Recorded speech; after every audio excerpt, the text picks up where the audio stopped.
Welcome to the Hard-Won Wisdom Podcast with best-selling author Fawn Germer and corporate innovator Michelle Brigman. Come here weekly for career and life-changing conversations with some of today's most influential thought leaders, senior executives, and trailblazers who will share their mentoring wisdom. This podcast is brought to you by the Women's Leadership Network. If you have ever had a friendship that let you down, wound up in a friendship breakup or a betrayal, or if you can't figure out how to get along with someone because of their politics, or it's been strained because of the surroundings with COVID, stay tuned for our next guest, because this woman has done the research on friendship. And Michelle, didn't you think that she did a great job with that, laying it all out? It was fantastic because it helped to explain, I think, the deeply rooted hurt or connection or love we feel toward our women friends. And she brought the science to explain a little bit about why that is and to just kind of let you know that there's something to it. It was fascinating. I thought that was great. Anyhow, stay tuned. Hi there, I'm Susan Shapiro Barash.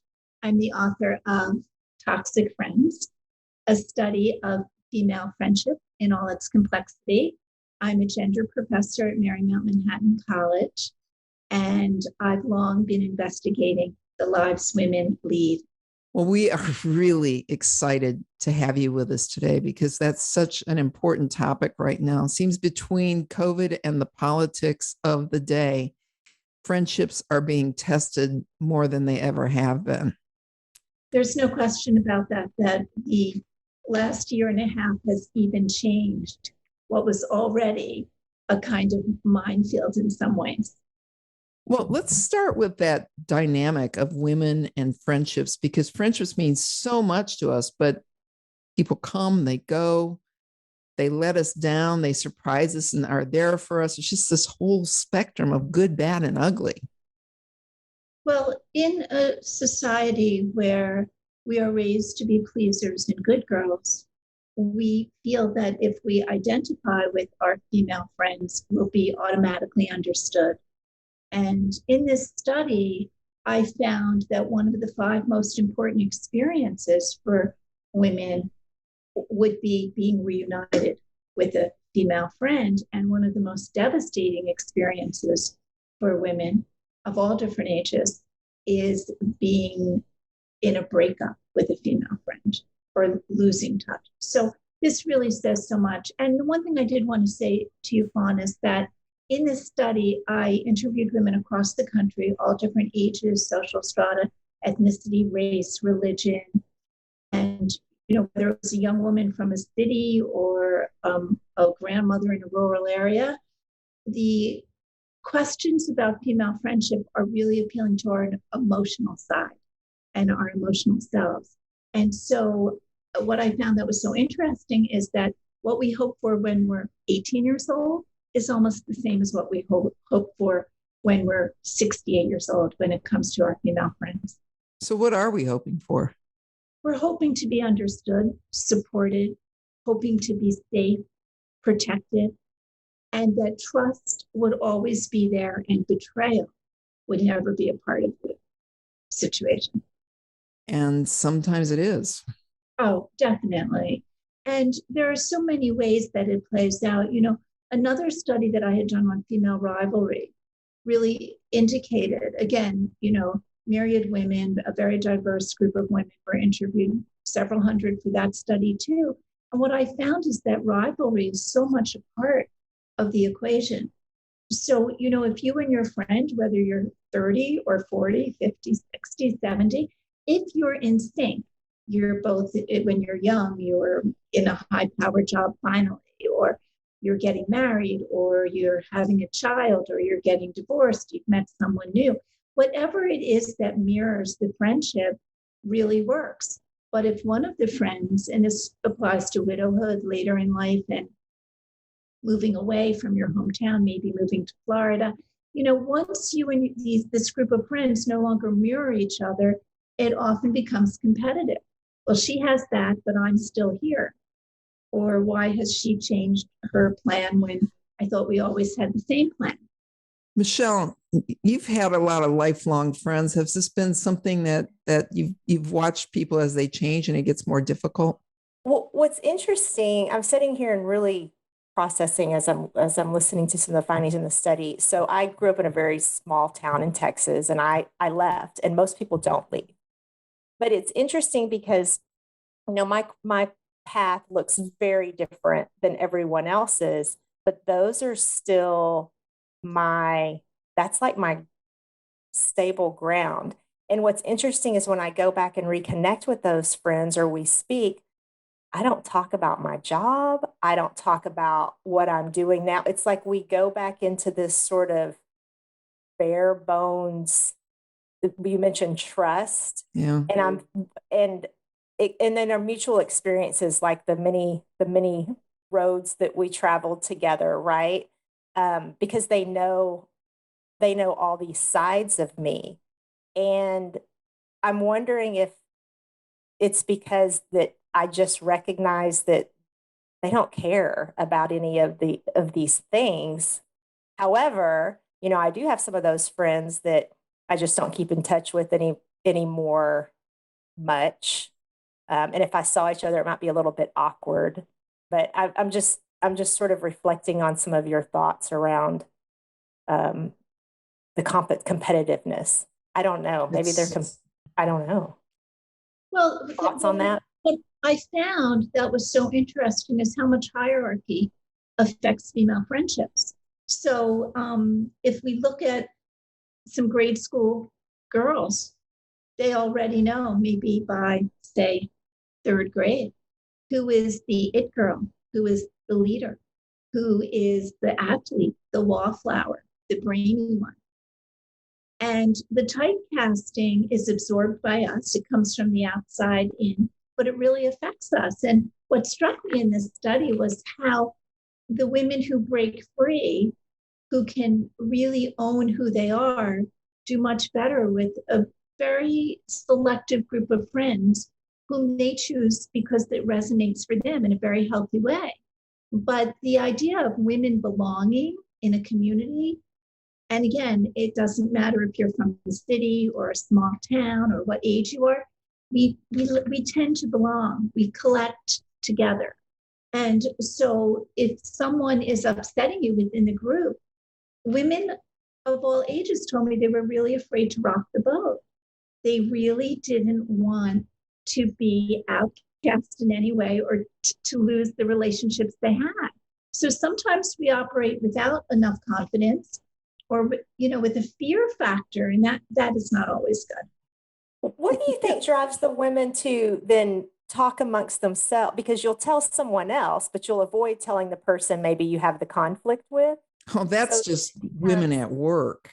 I mean, that's it. It's like, you won't be direct. I'll tell Susan and Jane and all these other people, but I'm not going to tell Michelle. Well, women don't really like confrontation and don't always have these innate skills to be confrontational. So when I did this study, the women who were able to disengage from friendships that were unhealthy often said that they did it with a slow fade, very much like we might do in a love relationship and that goes awry. And instead of saying, look, here's why this doesn't work out, you just sort of ease yourself away from that friend. And others were able to really express themselves. So, a lot of this is also personality. What is your comfort zone? I have to tell you why I really wanted to do this segment was that I was on Facebook one day and I saw someone that I used to work with who was an extremely accomplished, strong, heroic figure in my previous corporate life. And she talked about having gotten dumped by one of her friends. And I thought, oh my God, you just went there. And because I have had some friends let me down, and I don't think anything has hit me as hard as that. And then seeing her talk about it, I started mentioning this to some other people. And then I got to the point where I could even talk about it on stage as a speaker. And people would come up to me and they would want to tell me their stories. Because I think sometimes you think because someone is your best friend today and has been your best friend for 20 years, it means you're going to have them for 20 more. And you may not. You may not. And the other thing is, just as we hear about and we're told in a love relationship, you either grow apart or you grow together. And that can happen very much with these female friendships too. And when time is at such a premium in our culture, women also find that they might choose their work friends because they work such long hours. And, pre-COVID, you would be in the same environment and then you would go out for dinner or drinks or, maybe to the gym or something together after work. And then for women who have little children, they often gravitate toward the other mothers because it's just expedient and who has much time. Now, working mothers with young children have told me that they often prefer to be spending time and making arrangements for their kids with other working mothers because they feel understood. Again, the mirror. So here we are, but we have young children, we work, we know what we're experiencing is the same. So the idea that we do that, but there are also friends who, again, maybe from early in their lives, have become just the sponge. I have types of friends in my book. This is the doormat. And so, do you want to spend your life as the doormat? Or do you want to evolve so that you can be a supportive friend without being the one who absorbs the other friend's misery? So we also grow within ourselves and end up being a different kind of friend as a result. I want to talk about the idea that a friendship ends and how painful that is and shocking. There's such mixed messaging in our society that ends up with the shock of breaking up with a friend. On the one hand, and it's so interesting because when I was doing the research for this book and I was teaching at Marymount, I would take, because in New York City, I would take the bus down Lexington Avenue to get to work, and I would take it up Third Avenue. And I tell you, Fawn, one day, the most extraordinary thing happened. I was eavesdropping, and two women, probably in their late 20s, were saying to each other, "Can you believe she did that to me?" about a friend. And then on the next bus ride, I heard two older women saying, "Where would we be without our female friends?" And there is the rub. We can't believe the shock when someone fails us in a friendship. And at the same time, we so depend on these bonds. There it is. And that does result in tremendous psychic pain when a relationship, a female friendship, fails us. Tremendous pain. Especially because often you won't get the closure you actually need. You don't get the closure, and many times you don't even get the real reason. And this has to do with what I was mentioning before, which is how we're societally conditioned to react and to reveal as females in a very patriarchal culture. So while there have been great gains for women within our society, until there's equal pay, and you know this because of so much about the workplace, you're an expert. Without equal pay for equal work, there's no sense of being equal in a capitalistic society. And so that makes us tentative in so many relationships, work relationships, female friendships, in love relationships, and in family relationships. So the idea that something could fall apart when we think that's really the safe sort of piece of pie, if life is a pie for us, is devastating. So what would you tell someone to do when that happens? Well, I think that it's a really good time to revisit and be analytical about what the friendship really entailed. Was it a healthy friendship?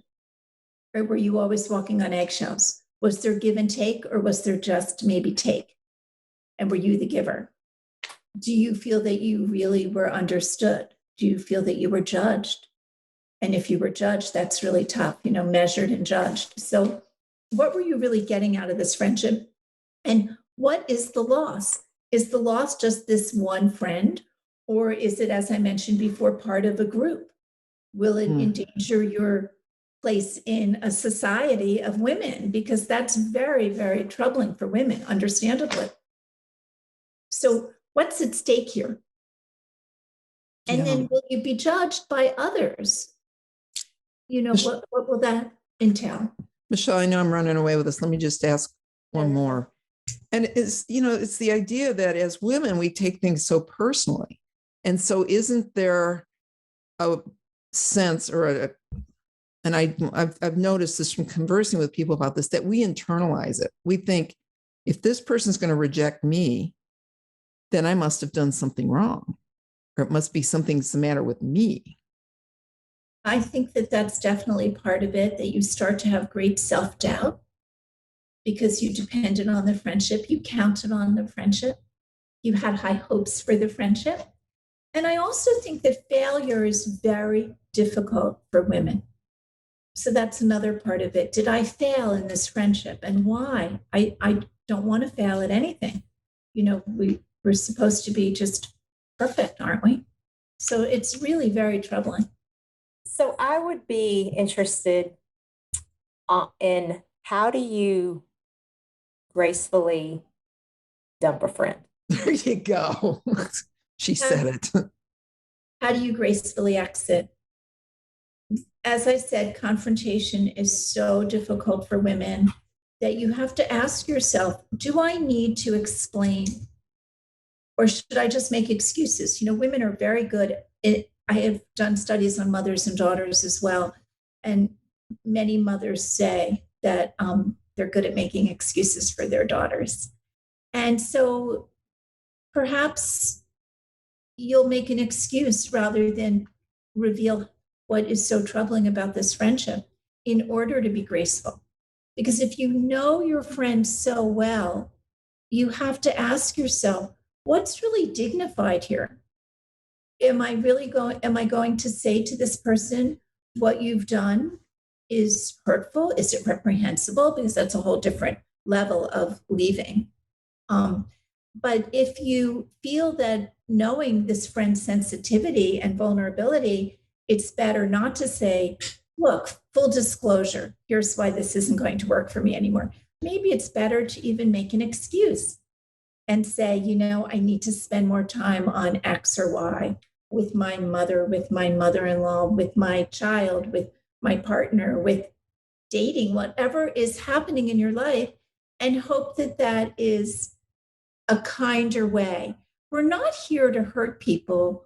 We're here to have healthy relationships where there are real rewards and very few risks. When you have like that healthy relationship, right?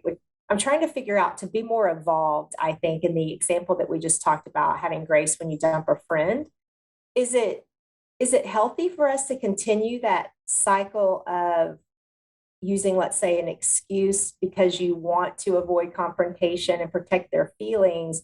Or should we as women evolve ourselves to be much more honest? And I'm trying to figure out, should I be thinking about how I can change to be better? Or is this a matter of just, in this case, being aware of what I'm doing and what may be happening to me, so I'm not so disappointed and hurt whenever it's in the moment? Does that make sense? Yes, I think it's so individual. I mean, if, for example, when I did my research on the user as one of the chapters, someone who truly uses you, and you finally can admit that you have been used and you need to extricate yourself, is it worth it to say to the user who is probably a bit tough-minded compared to, say, another type of friend to begin with? Should you say, look, I feel really used? Probably that would be a help. Wow. Is she educable? You'll find out. But for you personally, it would be cathartic to say, look, I feel used. I'm just being honest. Or with a very jealous friend, to say, I don't like the vibe. It's concerning. I want positivity here. Yes, that will work. But if there's someone who's really a very unhappy person and has a lot of serious problems, I think it's important to imagine how she feels. And before you just say, look, you're always negative. You're someone who thrives when I'm unhappy. When my cat died and, my boyfriend ditched me, you certainly were happy. But now that I just rescued a dog and I met someone new, you don't seem as happy, because I have that category, the misery lover. Well, you could say that, but perhaps it's just best to say, I just don't have the time anymore.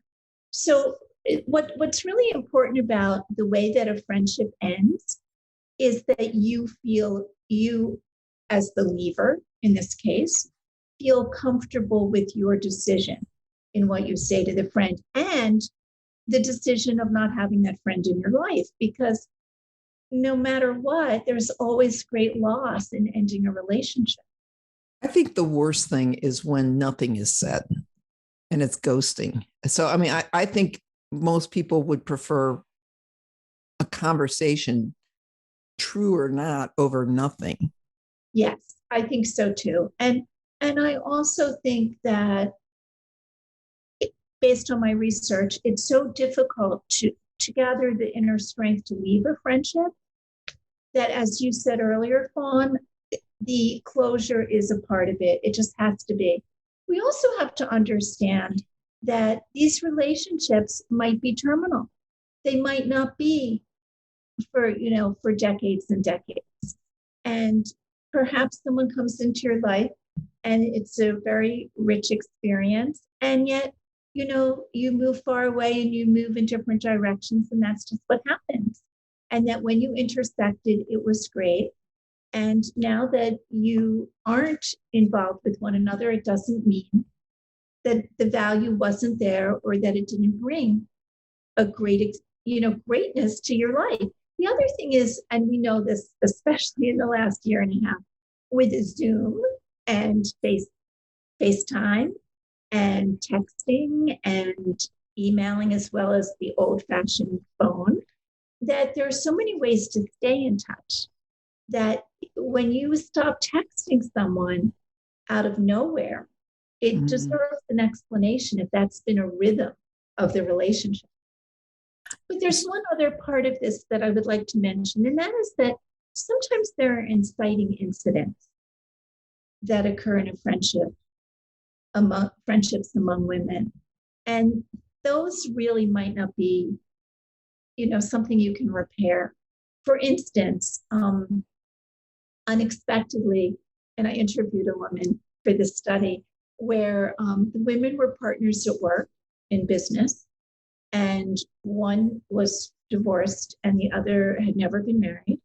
And the divorced woman met someone and she was dating him.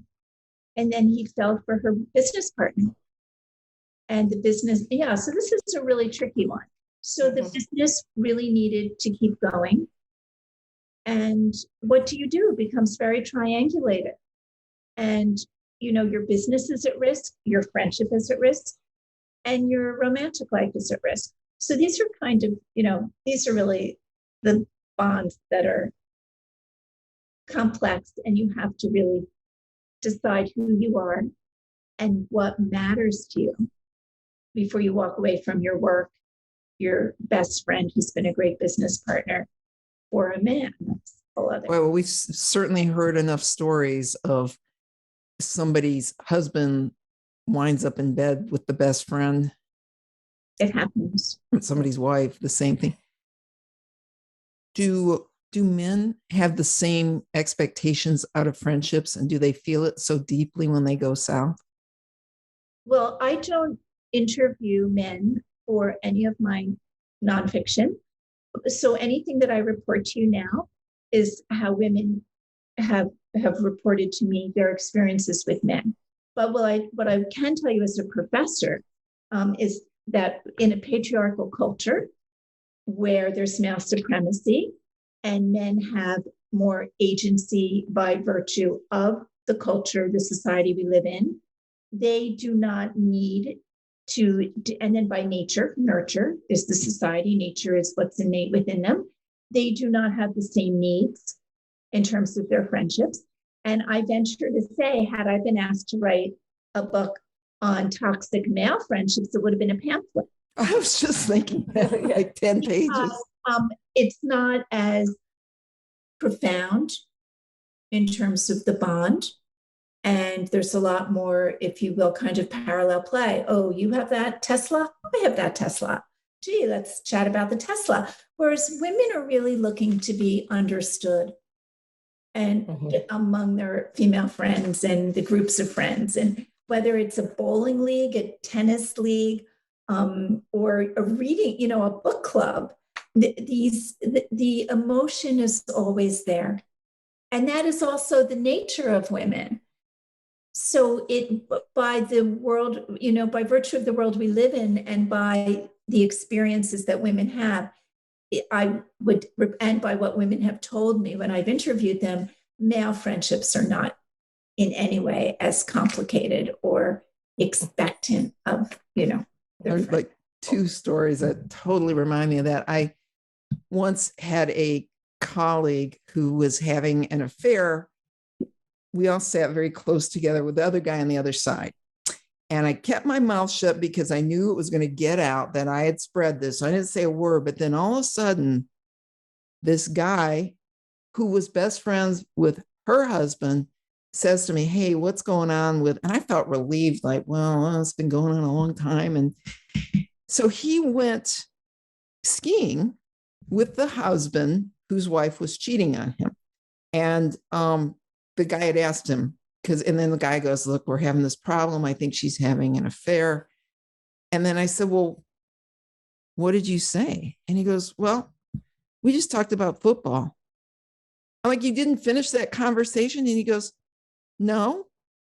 And he didn't think anything like that. And then I remember one other time I was married years ago, and I asked my husband if he wanted to go out with the girls that night. And he goes, "Nah, you all get together and you talk about things like growth," right? And I thought, isn't that the difference? Because I think women, there's such intimacy and we're processing everything in our lives and trying to make sense of it and this connection. And we're all in it together, and guys are talking about football. That's exactly it. I really appreciate that you said that. The way that it works for men and women is so different, so distinctive. We're not making it up. We're certainly not bashing men. We're just noting that this is really how it is, that there isn't as much a need to spill the emotional part of your life. It seems, men just don't operate that way. And your story is really interesting because, I can't believe the two men went away together. It's just, yeah, that's a great one. But what does come between a friendship, for female friends, is it isn't light of heart. It isn't superficial.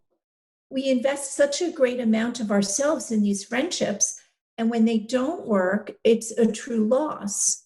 And if something unfortunate happens, like you fall for your friend's husband or boyfriend, that is usually a deal breaker. So I want to go back to something that you had mentioned earlier. So you talked about we sometimes assume these roles, right? We're sort of always the leader, or we're the doormat. So let's say we've got a situation where I am always the doormat, and I'm always the one that's on the receiving end of losing a friend or being ghosted. How do I, even recognize the role that I'm playing, and then B, help pull myself out of this continued kind of unhealthy, toxic process and that I've gotten myself into? Well, an aspect of female behavior that I've learned, that I've investigated, is this sense of wishful thinking that we all have, or many of us, at just at certain points in our lives, if not always, or as if we're almost sleepwalking. So if you are a doormat, perhaps the only way to wake up would be when something happens that's either really great, really terrific news, or very unfortunate. And either of those experiences really shows you, and we see it all the time in novels and TV series and film, where what I would call in screenwriting, it's a reversal of character. So you've been a doormat of a friend all along, and then suddenly you're discovered. You've been hoping to, you've been asking and begging to get an acting part, and then suddenly you get the lead or something that changes your life so completely that it changes the way you're positioned among family. What was that movie you had me watch, or we watched, Fawn, when I saw you? Which one?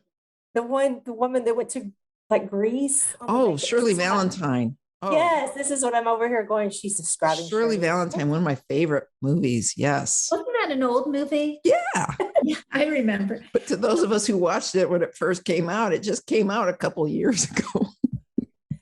But it was the self-discovery, the moment something happened. I mean, exactly what you're describing. Something happened and suddenly you woke up and you go, this didn't work for anymore. And I am going to try something new. And everybody wants to push you back in your place. Right. Oh, that's so true. Or, it's so interesting in a way. I mean, we look at Cinderella. It's such a classic, but we look at how she's treated.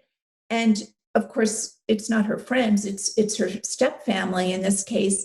But she is set free. I mean, it's a fairy tale. We don't even get into what fairy tales do for women in terms of confusion, but, and it's the prince who saves her. But the point in the traditional version, but the point is that she ends up having agency, even if it's as a wife and a princess. I mean, of course, in the new version, oh my goodness.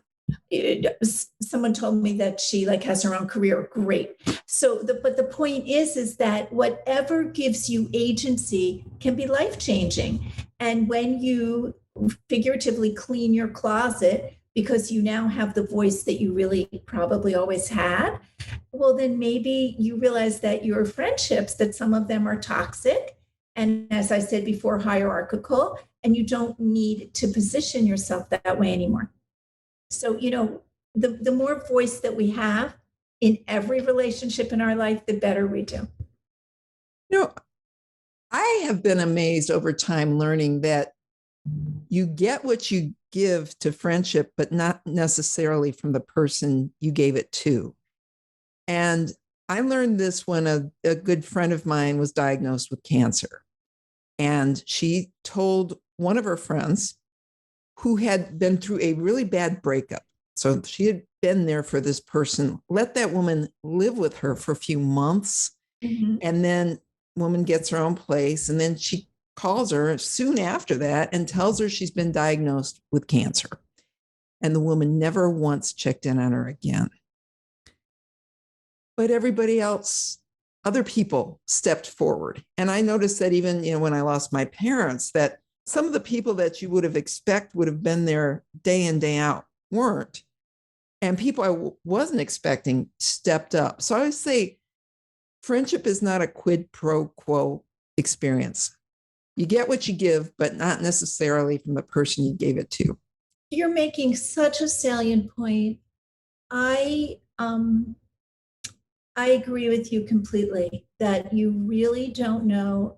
I think particularly, again, as females, we don't really know who we can count on until the chips are down. Yeah. And then it's almost surprising who is really there for you and who will not be able to stand up for you and to really be someone you can use as a support system.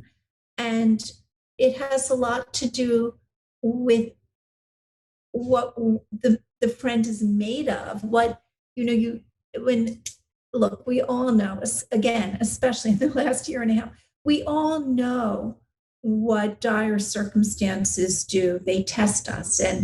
And we also know that we come away stronger in a very Nietzschean way. And that it's when you learn who is really your friend. That's when you learn. And it's a shame that it sometimes comes to that. Michelle and I are on completely different ends of the political spectrum. But it's a rare friendship because we can actually discuss these things and learn. But I have not seen that manifest in very many friendships. And in fact, had a conversation with somebody today about how politics destroyed a lifelong friendship. And I know it has destroyed many lifelong friendships and even family relationships. So what have you seen happen along those lines? And I'm not saying the last year and a half, we'll get to what's happened over COVID, but really since the greatest divide occurred, 5 years ago. 2016.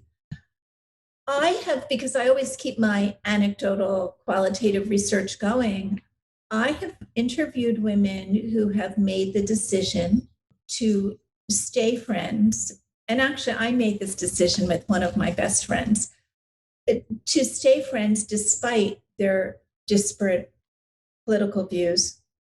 And there are some friends who cannot be together as friends anymore because of it. It's so centered in their lives that they feel that it's too disappointing on both sides, just too devastating to see someone choose as you said, diametrically opposed, the opposite side. And those friends have they've let it go. And it's happened a lot since the election 2016. And I think that probably the reason Michelle and I can stay friends like that is because, on one issue, race, I know she's right where I am on that. But when you have a friend, and I've known people who have said things that are just disgusting. And I think, how could I even think of being friends with somebody who thinks that way? I've got to get this person out of my life. And that's what my friend today was describing, something like that. She gets the person out of her life, then the person gets cancer and she can't reach her. Finally, she finally connects somehow and the woman does not respond. So here's this lifelong friendship. And there's a big disconnect. What do you do with that if it's somebody you really find repulsive for their beliefs, and yet they've been there for so much of your life? It's such a personal decision. Do you want to overlook the politics for all of it's really looking at the positives and the negatives for all that you have shared and all that has gone into this relationship, the energy, the give, the take, or the secrets shared. We didn't even talk about women and secrets and what that does. Or do you feel that this is really something that you just can't abide? And you feel that it's too integral, it's too essential to really be able to be with someone. And I have many friends who have watched me with this one friend and have said to me, I have to hand it to you, Susan. I don't know how you can still be friends. Well, we've known each other since our eldest children were 2 years old. And I value that friendship. I also believe that we're each entitled to our opinions and to be drawn to what we're drawn to. But it's been a very divisive time personally and in a much larger way. And we know that. Well, I was going to say, so I know, just using our example, right? I think that, it's interesting because I do see a lot of my friends, right? They split and the relationship's over. For me, I think what is really important to me are sort of these core values. And on that level, we're really that's what I really care about. So yes, we could debate. I mean, they're not trivial things, but we could debate other issues. But on a day-to-day basis about what we stand for, who we are, that's so much more important to me. So I don't have a I'm not holding back, like, okay, questioning whether or not I can be friends with Fawn. The other thing is, kudos to us. We talk about some pretty deep, meaningful topics, but I think it's always, my experience with her, it's always been in the spirit of, I'm curious why, what, learning, understanding, instead of, I'm just going to defend my position and I don't care what you think, you're wrong. And I've never felt that way. And I think that's what's pretty incredible. But to your point earlier, Susan, that's a choice we're making in terms of what's the type of friendship we want to have. And I want to be surrounded by people who are going to help me think differently and question and really understand, is this what I believe or not? And I value that greatly. Well, and you never espouse conspiracy, QAnon, crazy stuff. So I think that's the other thing, is maybe because you're more moderate than. Well, if I did, where do you think that conversation would end up? Like, we would end up in a, right. I mean, that's going to go nowhere. There's, in relationships, in love relationships, there is the theory of homogamy. I had done a whole study on mothers-in-law and daughters-in-law, and so the mother-in-law is often biased against her daughter-in-law, usually over religion or perhaps race, or even maybe socioeconomic strata. And so the mother-in-law, she subscribes to the theory of homogamy, which is like with like. And for many years in our country, that was the way that people married. Well, there was also the marriage gradient where you can marry up. Oh, I married into a wealthy family, a more educated family. But for the most part, that's what had happened. So mothers-in-law really like that. And on the other hand, there's also the theory of heterogamy, which is when you're dissimilar and you come from a different race or religion or area of the country or level of education or social strata. And that happens more and more. And the daughters-in-law, they don't care, based on my study. I married you. I don't really need your mother's approval. This is kind of a new modern way of going. But and that can even be a friendship, a mother-in-law and daughter-in-law, but, or another mother figure if it goes well. But the daughter-in-law doesn't seem as invested, whereas the mother-in-law wants what she knows. And so that's always a bone of contention. And I think when it comes to politics, for so many years, perhaps, like, for example, I've interviewed women and they've all been very big Hillary Clinton fans for many years. And then the first break was some of them wanted Barack Obama and not Hillary. And we won't get into politics, but just what I'm talking about is where, we had to be, as Michelle says, we have to be open-minded. Let's listen. Let's hear why people. So, in the early 2000s or in 2008, we listened to why people were saying that. Maybe you were both in the same political party, but had a different, longing for someone to run the country. And so that was the beginning. And then, of course, it evolved or devolved into what's happened now, where it's so divisive that it breaks up families and friendships and marriages. I mean, it's like nothing we could have ever dreamed possible until we started to live it. So again, it's all about expectation. If, as Michelle says, you can learn from someone's different, another point of view, then we all benefit and we can be reasonable. But if it's really something that ends up being definitive, this is who you are, then it's hurtful. And then it can harm lots of different relationships, among them female friendships. Right. Finally, let's talk a little about COVID and how the lockdown, completely changing our whole perspective, vaccines, all of this stuff has impacted different friendships. Exactly. Another sort of idea of taking a stand. If you don't believe in the vaccine, then you're separate from the people who do. Very divisive, very distinctive. And because it has to do with health, it's so complicated. It's profound. It's really profound. And we know that. And then, I've spoken with young women who, I spoke with one woman whose husband wasn't vaccinated and they have little children and she is vaccinated. And she said that they were being thrown out of, pods and baby and me groups. And so, the repercussions and for very serious reasons. I mean, this is unimaginable, except it's happened to us, what's going on.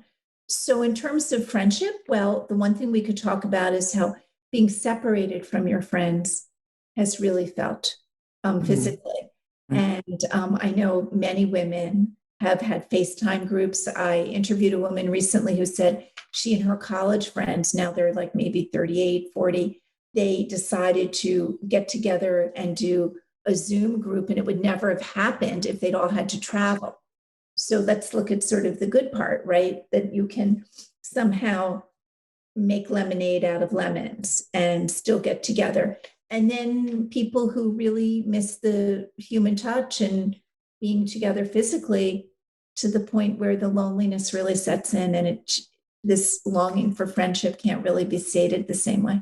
Excellent. Well, so this has been incredibly insightful because just again, we all have friendships. We all want to have people close to us that we are making a difference in their lives and they are making a difference in ours because it makes such a happier, more fulfilled feeling for each of us. There were a few things that really, I'm going to kind of paraphrase because you gave a lot of facts and interesting things around your research specific to certain scenarios. But I'm going to kind of wrap it up with a couple sort of how I would translate it to help our listeners with what are a couple of takeaways as they go back and then dig deeper on some of those particular scenarios. But I'll start with, so we have really high expectations as women because we really long to be understood and want to have trust. That's why it hurts so much whenever we build those deep connections and there's a break. So I kind of said, after that, I think part of it is then knowing that honor your own needs in terms of what you need from your relationships and your friendships, but also respect and be compassionate toward another because that relationship is also important to them. So being able to have that empathy is critically important. And then I think the other call to action is that make time for your friends.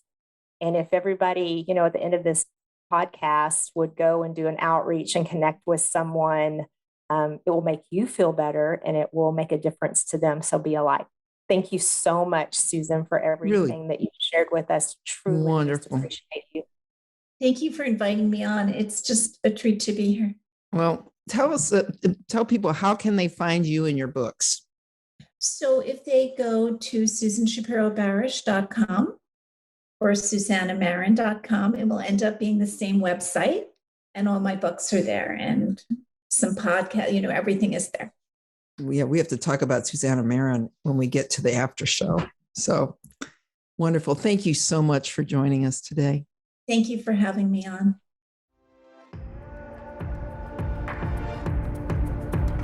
Thank you for joining the Hard-Won Wisdom podcast with best-selling author Fawn Germer and corporate innovator Michelle Brigman. Join us weekly for career and life-changing conversations with some of today's most influential thought leaders, senior executives, and trailblazers who will share their mentoring wisdom. This podcast is brought to you by the Women's Leadership Network. Visit hardwonwisdom.com for more on this podcast and for links to Fawn and Michelle's web pages and social media. Also, be sure to rate, subscribe, and review wherever you listen to your podcasts. We really appreciate that effort, and we'll see you next week.